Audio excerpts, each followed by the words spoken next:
tahun 583 Hijriah, ada sebuah perang yang dikenal dengan Perang Hittin. Saat itu, Salahuddin Al-Ayyubi bersama pasukan muslimin bergerak menuju Yerusalem dengan tujuan untuk membebaskan Yerusalem dari tangan pasukan Salim. Tetapi Salahuddin Al-Ayyubi dan pasukannya harus menghadapi pasukan Salim di wilayah Hapil. Dalam perang ini, pasukan muslimin berkekuatan sekitar 30.000 orang berhasil menghancurkan sebagian besar pasukan kesatria Salib yang berasal dari Yerusalem. Saat itu, pasukan Salib mulai terpojok. Mereka tercerai-berai tanpa komando yang pasti. Akhirnya, kemudian mereka mengajak berunding untuk menyerah. Kota ini kembali ke pangkuan muslimin setelah selama kurang lebih 88 tahun dikuasai oleh pasukan Salim.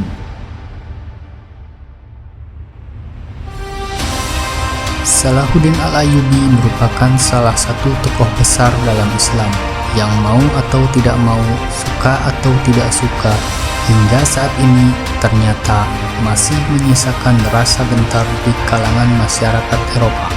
Karena walaupun Salahuddin Al-Ayyubi sudah berlalu sekitar 9 abad yang lalu, tetapi masih menyisakan sebuah kenangan yang panjang bagi masyarakat Eropa hingga saat ini, terutama bagi para elit-elit yang mempunyai kepentingan. Disebutkan bahwa ada seorang jenderal dari Prancis yang bernama Henry Gouraud. Ketika sampai di makamnya Salahuddin Al-Ayyubi, dia bahkan disebutkan sempat menendang nisan kuburannya Salahuddin Al-Ayyubi sambil berkata, "Salahuddin, kami sudah datang kembali." Itu menunjukkan bahwa memang sepertinya ada rasa gentar di hati mereka yang menjadikannya sebuah kenangan yang pahit, bahkan mungkin kelam. Salahuddin Al-Ayyubi bukan terlahir dari golongan orang Arab, melainkan dari suku Kurdi. Ia lahir pada tahun 532 Hijriah di kota Tikrit, Irak. Dari Tikrit, keluarga ini berpindah menuju Mosul, kemudian mereka berpindah lagi ke Halab atau Aleppo di Suriah. Ayahnya, yaitu Nazmuddin Ayyub, dan pamannya, Asaduddin Sirku, membantu Imaduddin Zenki yang saat itu menjadi penguasa Suriah, hingga keduanya menjadi orang penting di sana. Salahuddin Al-Ayyubi belajar menunggang kuda, menggunakan senjata, dan tumbuh dalam lingkungan yang sangat mencintai jihad. Salahuddin Al-Ayyubi kecil mulai mempelajari Al-Quran, menghafal hadis-hadis Nabi, mempelajari bahasa dan sastra Arab, serta ilmu-ilmu lainnya. Ketika Imaduddin Zenki meninggal dunia, kekuasaan kemudian diteruskan oleh anaknya, yaitu Nuruddin Zenki.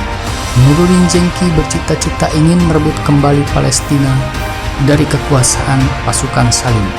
Namun, merebut Yerusalem bukanlah hal yang mudah, karena pintu masuk Yerusalem adalah negara Mesir yang kala itu dikuasai oleh pemerintahan Syiah.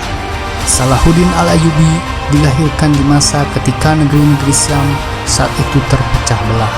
Walaupun ada satu kekilafahan besar yang saat itu ibu kotanya di Baghdad, yaitu dinasti Bani Abbasiyah, tapi ternyata mereka terpecah-pecah menjadi raja-raja kecil. Apalagi saat itu wilayah Mesir dan sekitarnya adalah wilayah yang berseberangan dengan kekilafahan Islam. Wilayah Mesir adalah wilayah yang sudah lebih dari 2,5 abad dikuasai oleh kepemimpinan Syiah, yang tentu itu berseberangan dan bertentangan dengan kekhilafahan dinasti Bani Abbasiyah. Namun, pada saat itu Mesir mengalami konflik dan terjadi pertikaian, sehingga seorang pemimpin Syiah di Mesir meminta bantuan kepada Nuruddin Zenki yang saat itu menjadi penguasa Suriah. Nuruddin Zenki menganggap ini adalah sebuah kesempatan mahal untuk bisa masuk ke wilayah Mesir, karena Mesir adalah merupakan pintu jika ingin membebaskan Palestina. Maka kesempatan ini dipakai oleh Nuruddin Zenki untuk mengirimkan pasukan di bawah kepemimpinan Asaduddin Sirku yang tak lain adalah pamannya Salahuddin Al-Ayyubi. Salahuddin Al-Ayyubi sering bolak-balik dari Mesir ke Aleppo Tugasnya adalah sebagai penghubung antara Nuruddin Zengki dan Asaduddin Shirkuh. Tak berselang lama, Asaduddin Shirkuh pun mendapatkan kemenangan dan berhasil membantu Mesir. Mesir dikembalikan kepada penguasa yang saat itu meminta bantuan. Hingga akhirnya Asaduddin Shirkuh mendapatkan posisi yang tinggi, bahkan sudah mendapatkan posisi sebagai seorang menteri.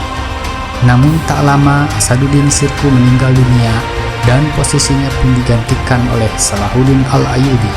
Sebagai pemimpin pasukan asing di Mesir, Salahuddin memang tak mudah mendapatkan dukungan, apalagi kaum muslimin Mesir pada saat itu dalam posisi yang belum siap. Tugas berat untuk bisa memobilisasi kaum muslimin menghadapi pasukan salib di Yerusalem, maka ia harus mensiasati secepat mungkin. Salahuddin saat itu menjumpai banyak masalah, hingga setelah dianalisa, kesimpulannya adalah bahwa sesungguhnya muslimin tidak kehilangan kebesarannya kecuali karena muslimin sendiri memang lemah. Muslimin sendiri memang tidak layak untuk mendapatkan kebesaran, bukan karena musuhnya yang kuat. Salah satunya adalah adanya pertikaian di antara para pemimpin. Tapi yang menarik adalah kekokohan masyarakat Mesir pada saat itu. Walaupun dikuasai oleh kepemimpinan Syiah, tapi pemikiran itu hanya ada di level para pemimpin mereka. Kalaupun ada di level masyarakat, itu hanya sedikit dan tidak terlalu kuat. Terbukti ketika Salahuddin dengan sangat mudahnya mengembalikan mereka ke dalam akidah yang benar dan kemudian menjadi pondasi yang kuat untuk memasuki wilayah Palestina. Salahuddin Al-Ayyubi sendiri melakukan berbagai gerakan yang visioner untuk memperbaiki Mesir sebagai pintu utama menuju Yerusalem. Sebab jika pintu utama ini tidak diperbaiki, mustahil kemenangan akan diraih.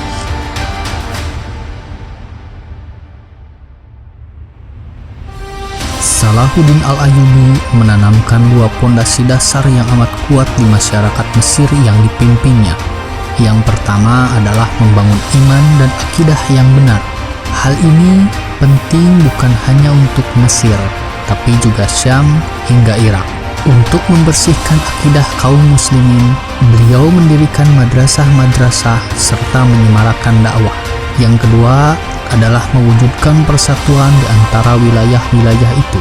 Hal ini menjadi pelajaran yang sangat berharga hingga saat ini, bahwa jika ingin Islam meraih kemenangan, kaum muslimin dimanapun harus bersatu. Salahuddin Al-Ayyubi menjadikan salat subuh sebagai ukuran. Salahuddin sering bolak-balik Mesir dan Suriah karena di Suriah sendiri ada masjid yang paling besar saat itu, masjid peninggalan dinasti Bani Umayyah, yaitu Masjid Jami Al-Umawi. Di masjid itulah Salahuddin mengukur tentang salat subuh masyarakat muslim. Apakah sudah seramai mereka melaksanakan salat Jumat atau belum? Jika belum, maka belum bisa berbicara tentang jihad. Kalaupun dipaksakan, yang akan dijumpai hanyalah kekalahan. Sebuah hikmah yang terkandung dalam peristiwa ini adalah bahwa jika berbicara tentang iman, ukurannya adalah seberapa banyak masjid yang diisi oleh saudara-saudara muslim ketika salat subuh. Salahuddin Al-Ayyubi juga mengumpulkan para ulama dari berbagai mazhab. Salahuddin meminta mereka untuk tidak bertikai satu sama lain hanya karena perbedaan mazhab. Mereka juga diminta untuk mendirikan madrasah-madrasah agar masyarakat dapat menimba ilmu. Di antara para ulama pun diadakan pertemuan-pertemuan lintas mazhab untuk menjaga persatuan dan kerukunan. Di Mesir sendiri yang dibesarkan oleh Salahuddin Al-Ayyubi adalah madhab Syafi'i. Padahal pemimpin tertingginya yaitu Nuruddin Zengki di Aleppo bermadhab Hanafi. Pelajaran mahal untuk kita dari dulu hingga saat ini. Ketika hanya berbicara tentang tema mazhab, maka akan sangat mungkin terjadi pertikaian. Tapi coba lihat, mazhab ini adalah kekayaan muslimin, khazanah yang luar biasa yang semestinya membawa persatuan. Dan inilah yang membuat pintu utama, yaitu Mesir, untuk masuk ke Palestina itu lebih aman dan kemudian bersatu kembali ke pangkuan muslimin. Masyarakatnya kembali kepada akidah yang benar. Mereka bersatu dan kemudian Salahuddin menggerakkan pasukan.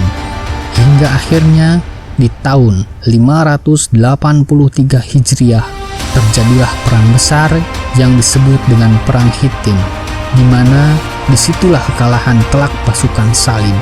Akhirnya Salahuddin Al-Ayyubi berhasil membebaskan Al-Quds sebagai pusatnya. Namun pada tahun 589 Hijriah Salahuddin meninggal dunia. Hanya berselang sekitar 6 tahun setelah membebaskan Palestina, Salahuddin harus menghadap Yang Maha Kuasa. Seakan Salahuddin dihadirkan Allah hanya untuk membebaskan Palestina. Di akhir hayatnya, Salahuddin Al-Ayyubi meninggal dengan kesederhanaan. Meski menjadi penguasa Mesir, Yerusalem, Suriah, dan Yaman, Salahuddin Al-Ayyubi diriwayatkan tak meninggalkan harta kekayaan sedikit pun. Pelajaran untuk kita semua, menyiapkan generasi yang luar biasa seperti Salahuddin, dan terbukti bahwa hari ini kehadiran sosok seperti Salahuddin Al-Ayyubi sangat diperlukan.